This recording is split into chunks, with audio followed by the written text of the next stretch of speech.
Hi, I'm Stacy Andersen, also known as the Supergene. Having lived in 9 cities across 3 continents and counting, Supergene Unleashed features people from around the world sharing their unfiltered versions of female empowerment.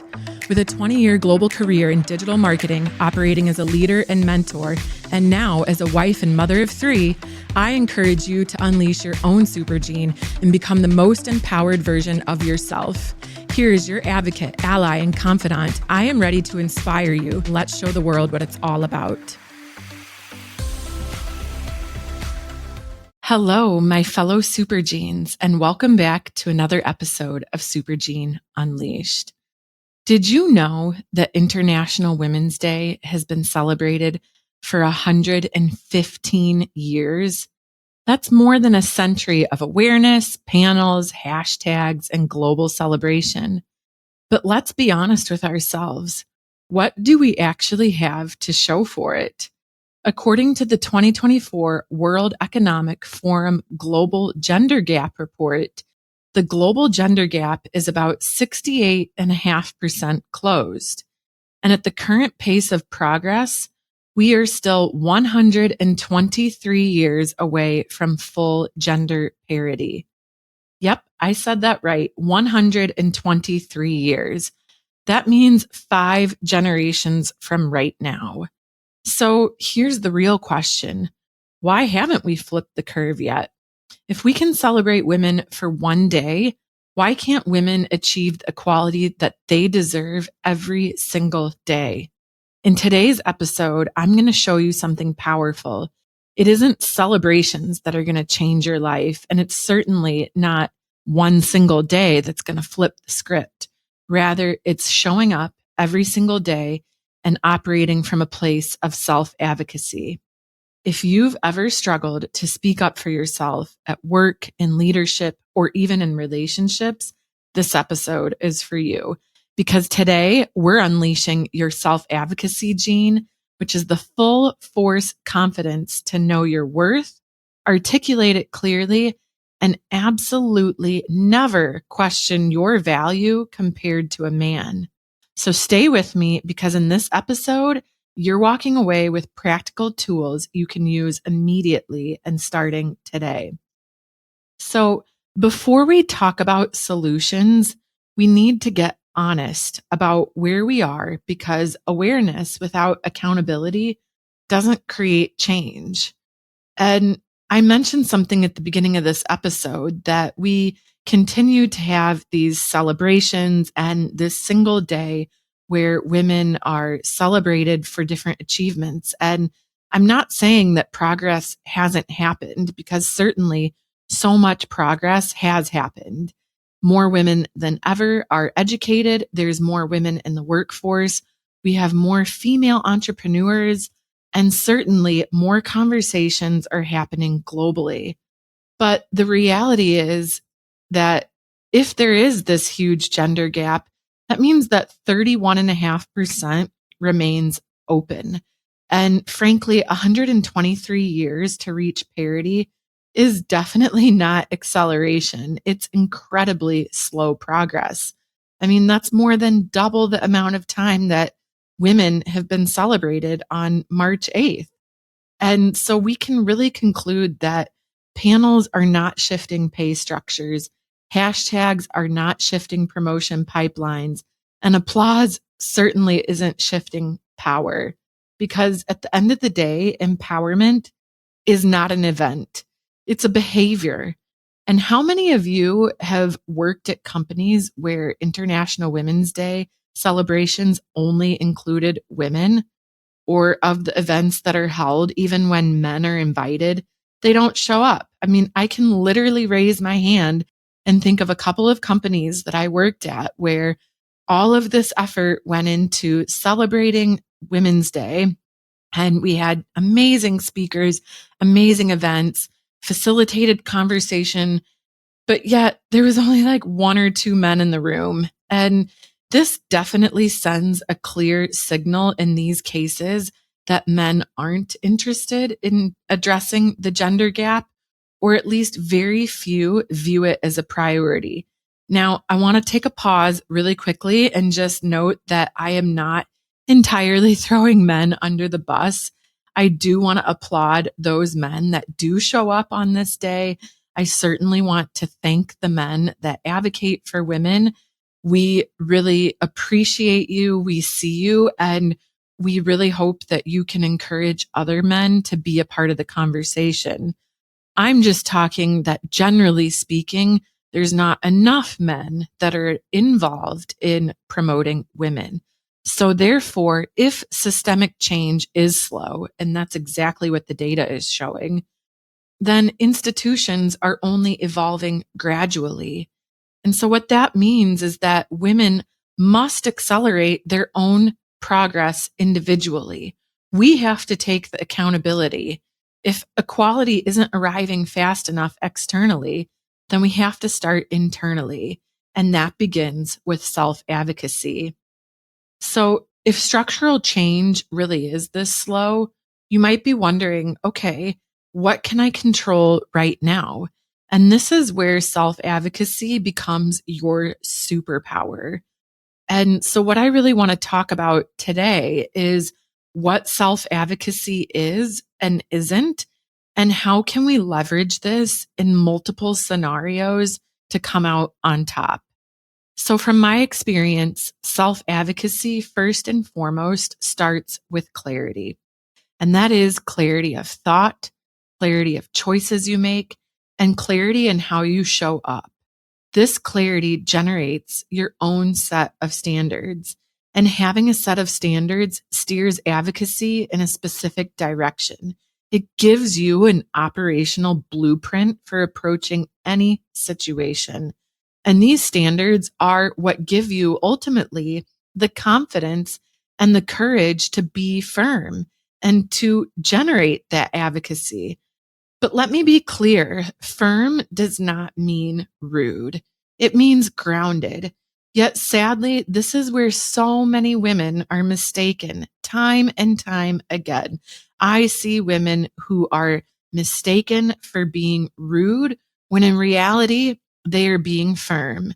Oftentimes you hear of women being labeled as bitchy or too dominant, but that's really not the case. And on the flip side, self-advocacy is certainly not aggression. It's not loudness. It's not being overly defensive, and it's not arrogance. It is, in fact, speaking without apology. It's holding your position when challenged. And it's also not shrinking when someone disagrees. So it shouldn't be about if you're trying to advocate for yourself or advocate for a specific point. If somebody disagrees, that doesn't mean that you need to soften and completely back off your point. We shouldn't have to soften to become more palatable, because at the end of the day, you're not asking for permission to speak. You are contributing value. And that's something that I want you to keep in mind when you enter a situation where you need to advocate for yourself, is that I am contributing value. And that is why we see in the data that when women are involved in leadership positions across corporations or across anything, generally company performance improves.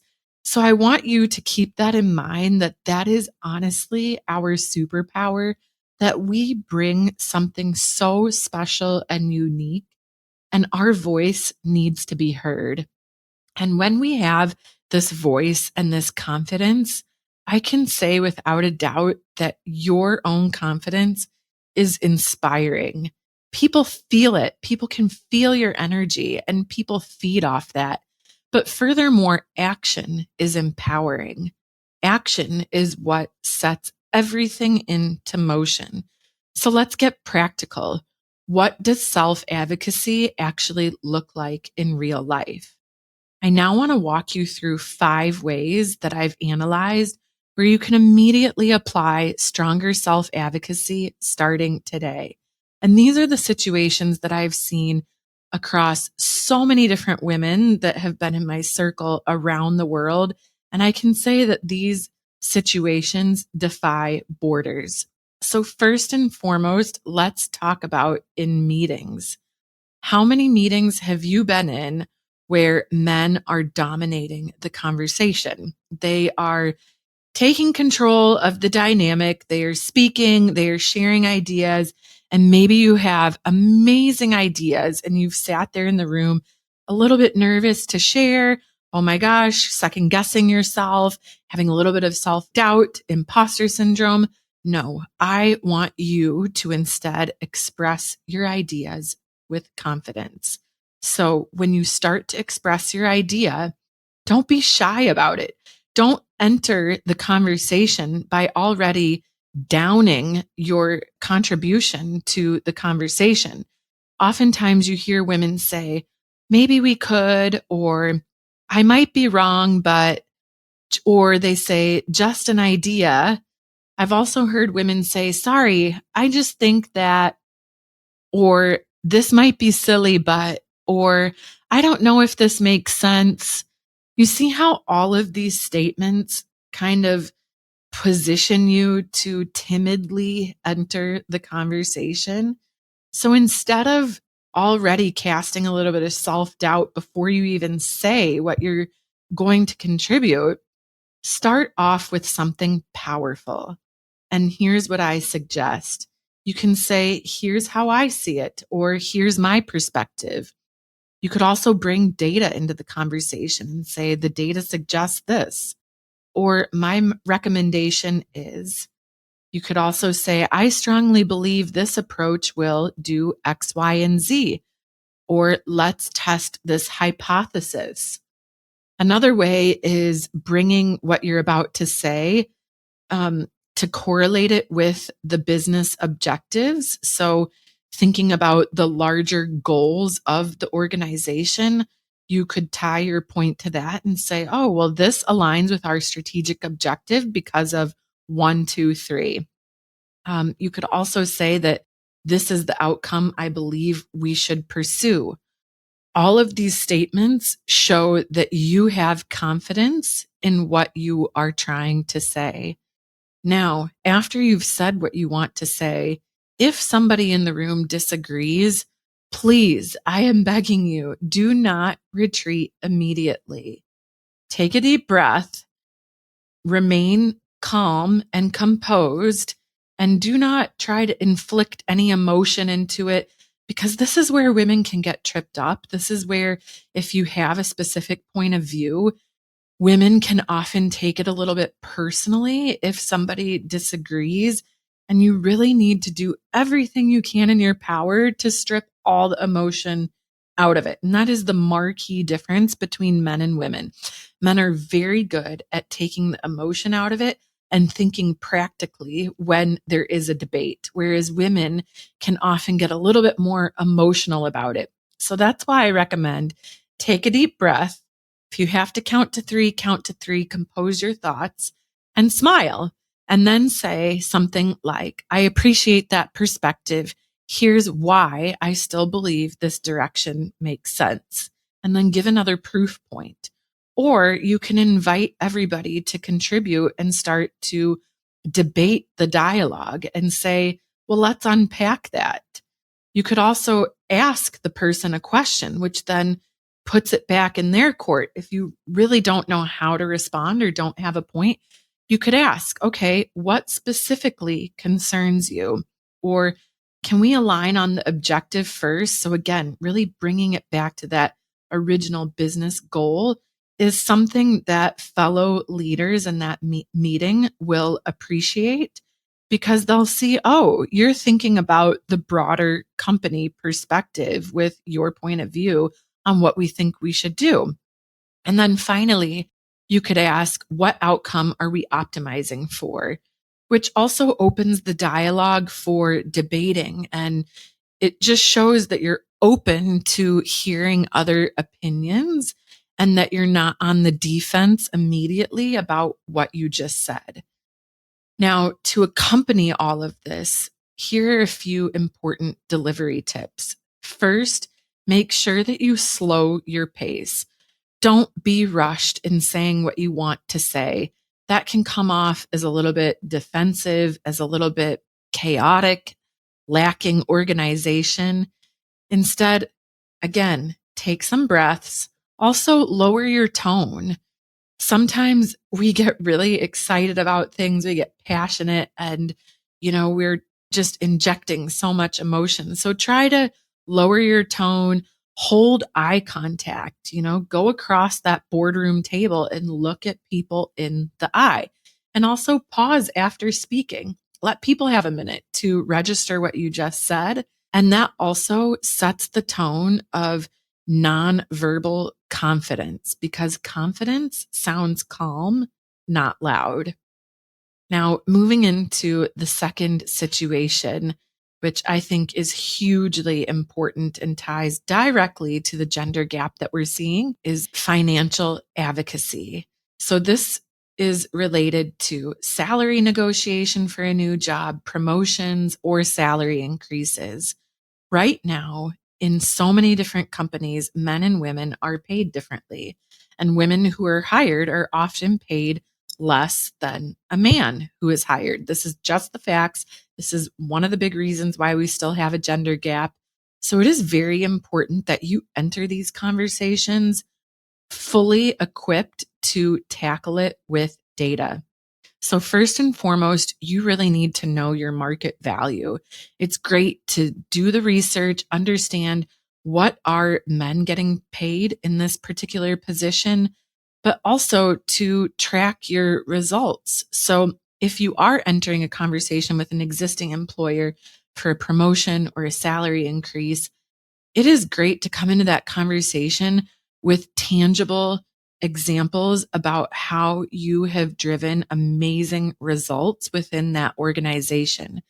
And that comes through documentation of measurable impact. So, one of my recommendations with this is every single month, take an hour out of your day at the start of the month and document your achievements for the month prior.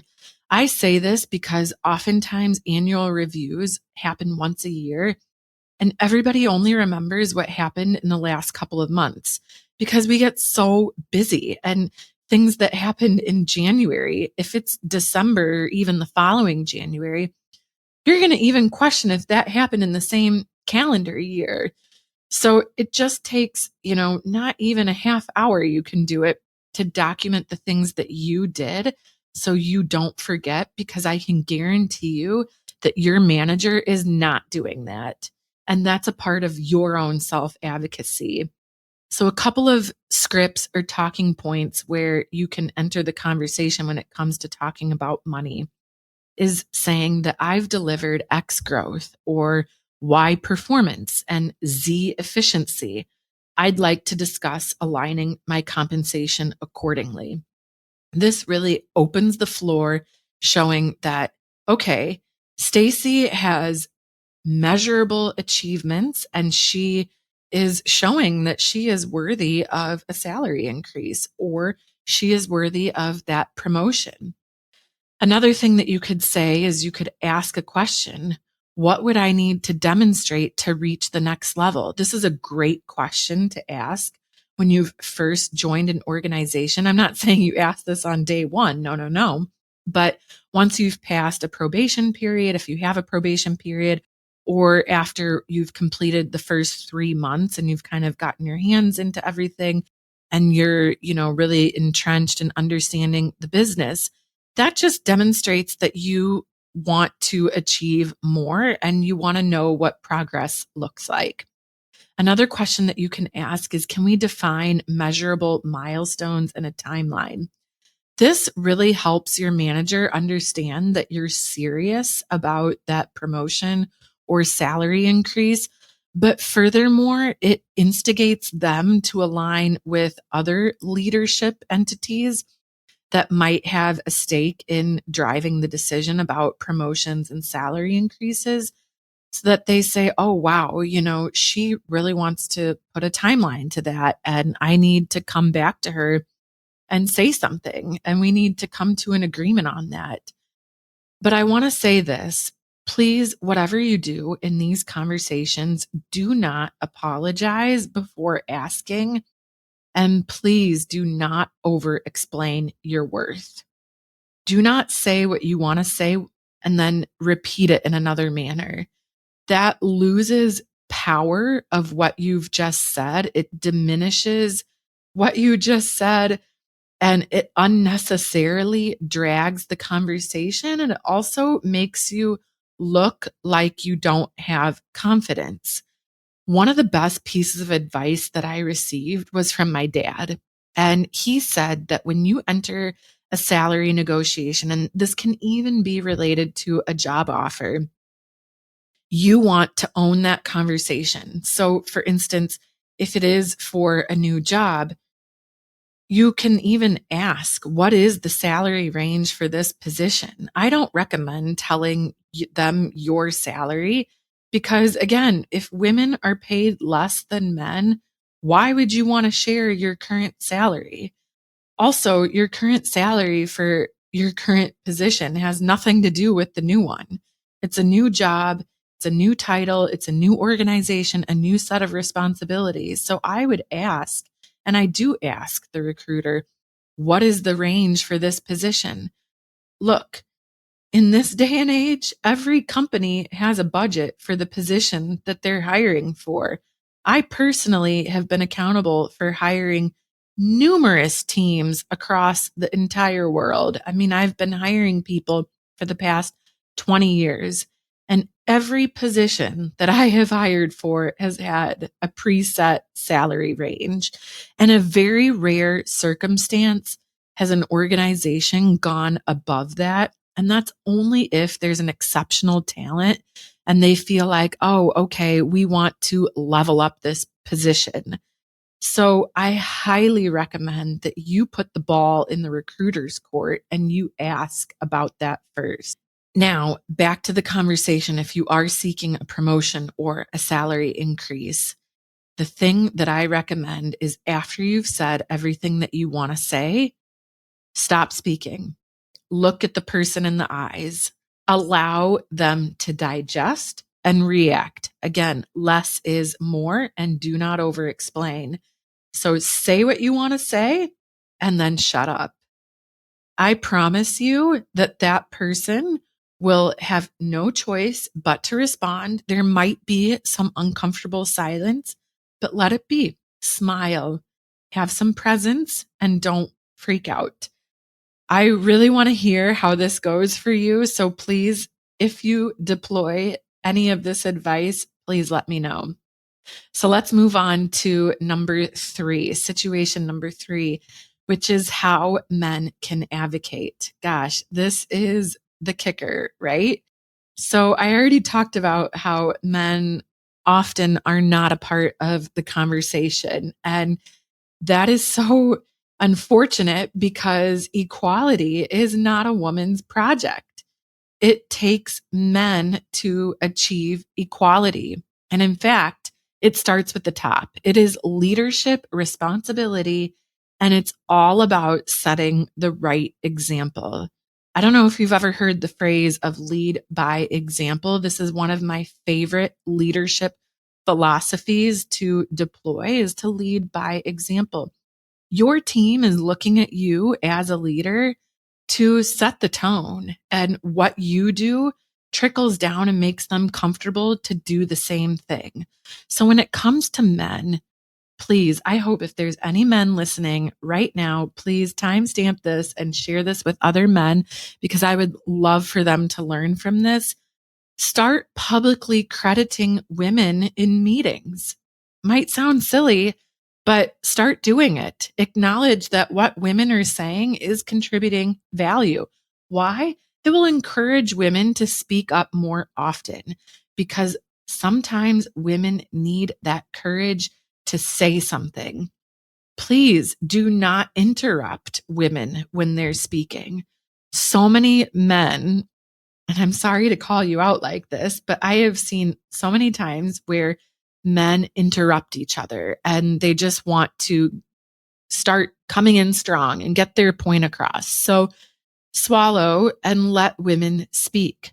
Also, raise your hand to support women by sponsoring them. If you see a female employee who is kicking ass, go to her and say, you know what? I would love to sponsor and advocate for you to, level up into the next position.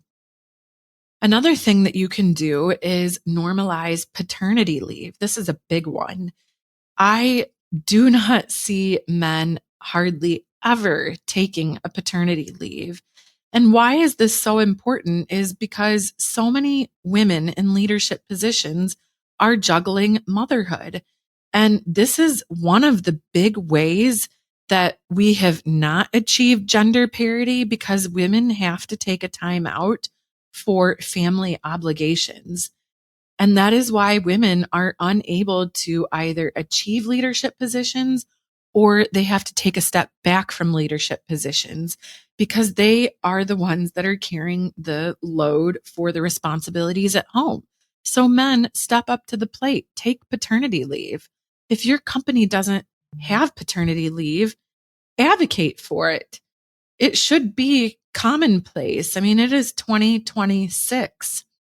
And this also stems into just generally taking time off. I mean, how many times have you heard one of your bosses or managers brag about having not taken a vacation in a year or, oh, I haven't had any time off in so many months or I mean, honestly, I have heard this so many times. And when I've heard that, for me personally, I think, wow, that is a horrible example that you are setting because you are not encouraging people to have balance.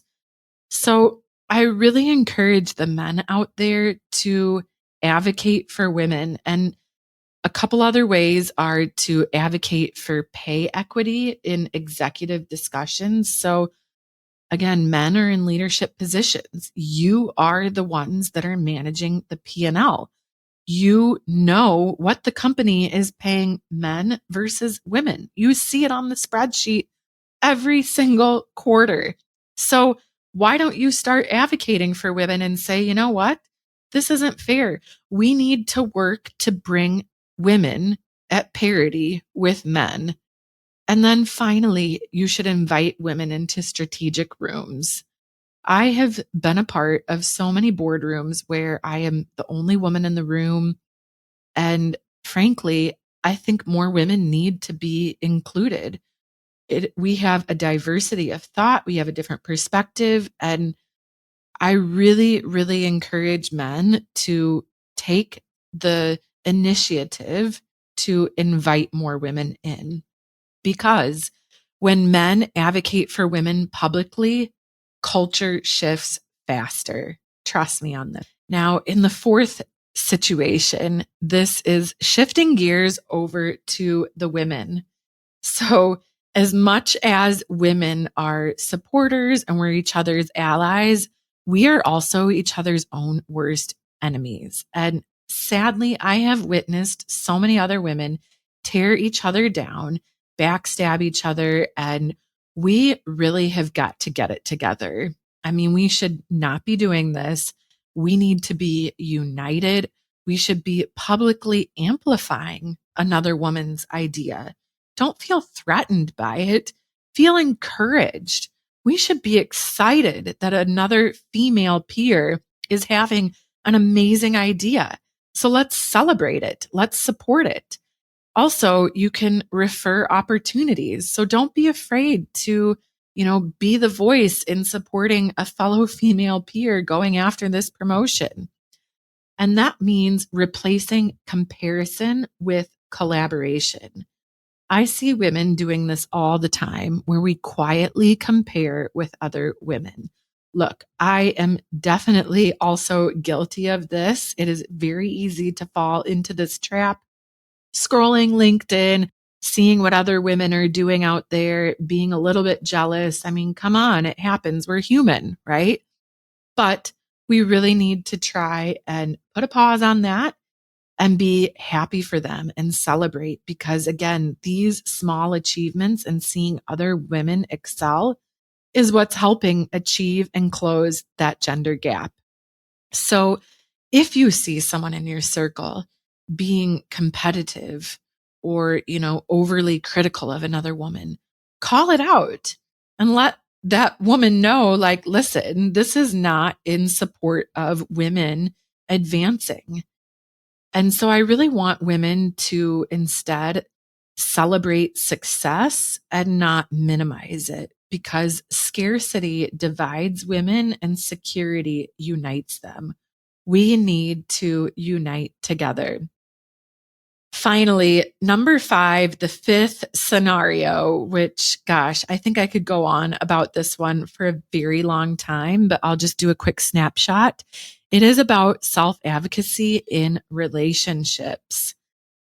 Whew, how many times have you been in a relationship where you have conceded to your partner? You have been afraid to express how you feel, or you have been afraid to be who you truly are and to show that you're a strong personality. I mean, look, women are struggling in this domain because so many men are too afraid to be with a powerful woman because it diminishes his ego. And so, what I want you to know is your non negotiables. When you enter into a relationship, so even when you're single, sit down and set out with your non negotiables. Now, I'm not talking about, okay, I want someone who has blonde hair, drives a Ferrari, and has blue eyes. No, these things are surface level. I'm talking about things that are your values, that are how you are as a person in life, how you want to evolve, how you want to raise a family, things that are really non negotiable about your personality and what you can and cannot accept. This creates that clarity of thought that I was talking about, which helps you enter conversations confidently. I promise you, actually, this first thing that I've said is going to help you weed through relationships so much faster. And the thing is ambition is not negotiable. Personality is not negotiable. Standards are not negotiable. So these are the things that you really need to think about. And if you are in a partnership and you are coming up to a difficult conversation and you need to advocate for yourself, you need to express how you feel, you need to talk about your difference of opinion. Again, relationships are all about compromise. So you need to say how you feel and you need to say what you think. So, a couple of things that you can say to facilitate a better dialogue with your partner is, this matters to me. That shows the importance. You could also say, I need partnership, not permission, or I want alignment on vision. This shows that you are really looking at it from a joint perspective and that you want to have an honest conversation and understand each other's points of view. You could also say, my goals are important to me. That shows that this is something that really means something to you, and you're going to need your partner to come to the table with, one, understanding how you feel and what you think, but secondarily, needing to come to a resolution about how you should jointly move forward. And let me tell you this, the right partner does not shrink you, they expand you. I will repeat that the right partner allows you to fully be you and fully appreciates you for you. And I can say that firsthand because I have lived it.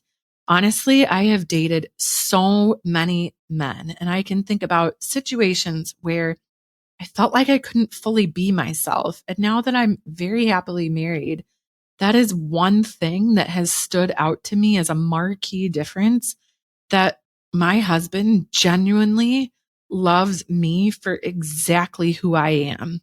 And in fact, right before I met him, I remember distinctly a female friend of mine actually had told me that I needed to be less. Yep. She literally said, oh, Stacy, if you want to meet somebody, I think that, you're a little bit too strong. You're too intense. You may need to tone down who you are if you want to meet a man and get married.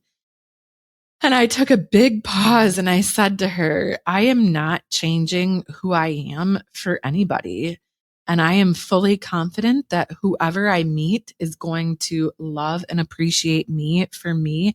And I truly, truly believed that because I didn't want to change myself. I knew deep down that if you change yourself for a relationship, that just means that the truth will come out someday. I mean, how long can you keep a facade of being somebody that you aren't? You can't do that for very long. And I can say that, look, following her advice was the best thing that I ever did because my husband absolutely tells me all the time how much he loves how strong of a personality I am and that I'm setting an amazing example for our daughters to be strong females. So I want to shift gears really quickly as well to a professional example. I have also been told this in a professional setting, and this can be tough because personally speaking, I do not have a bad bone in my body. I am so genuine at my core. I am not a liar. I am horrible at saying something that isn't the truth. Everyone who knows me knows that I say things directly and head on. And the thing is oftentimes that comes across as being too direct. And this has been very difficult and it can really tear you down. And the reason I'm bringing this up is because if you have been told this, I am begging you, do not let these comments get in your head. It is very hard not to. Look, I get it. I have been there so many times where having somebody tell you this makes you feel horrible because you know that you never meant to come off in a way that was aggressive, of course. You were just direct in saying what you need to say. And it can also discourage you from speaking up in the future, but you can't. We can't let it stop us because, again, we have to continue to advocate for ourselves because it means staying fully expressed. And it means that it is our way to ensure that we are stepping towards gender parity and not away from it. So, my fellow Supergenes, after 115 years of celebration, here's what I know for sure. We can wait for society to finally decide that confidence in women is not intimidating, it's powerful. Or we can accelerate the change ourselves. Personally, this is the side I'm choosing. You do not need to be less. You do not need to be quieter. You do not need to shrink your personality, your ambition, your tone, or your standards. Self-advocacy is not arrogance. It is alignment, it is clarity, and frankly, it is self-respect in action. If parity is projected to take 123 years at the current pace, then let's not wait. Let's start here in this community right now. So I want to hear from you, my fellow Supergenes. Please tell me, where have you struggled to advocate for yourself? Where have you succeeded? What conversation are you avoiding that you know you need to have? Let's help each other out. DM me, comment, share this episode with another woman who needs to hear it. Let us get the ball rolling. Let's start advocating for each other right here inside this community of Supergenes. Because when one woman speaks up, it creates permission for another. It's a ripple effect. And when women embrace their power, you can feel how the room changes. So today, you have unleashed your self-advocacy gene, full force confidence, no comparison, no qualms about it. Until next time, keep standing firm, keep speaking clearly, and keep unleashing your super gene. Thank you so much for tuning in today, and I hope you feel empowered from the episode. You can connect with me at supergeneunleashed.com and on Instagram at supergeneunleashed. Please share your thoughts, and I look forward to connecting with you. And until next time, keep on shining and showing the world your super gene.